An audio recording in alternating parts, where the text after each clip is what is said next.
ได้ไปหาเพราะว่ายากงานที่ทำบ่ได้ใจดำยังกึดนำตัวน้องคือเก่าบ่ได้เปลี่ยนไปหัวใจอ้ายยังห่วงเจ้าบ่ได้ปล่อยให้เงาเสาร์อาทิตย์ติดงานโอทีได้แต่โทรหาน้องคงจะไม่ว่ากัน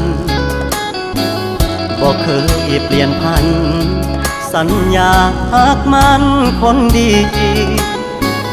บ่ได้กักมีกิ๊กบ่ได้หลีกสัญญาที่มีย้อนงานยุ่งอีหลีคนดีอย่าเครียดอายเด้อขอหาสุมือเจ้ามาคือน้อยใจเฮ็ดหยังหยุดงานวันวางจะเดินทางเพื่อไปพบเจออย่ามา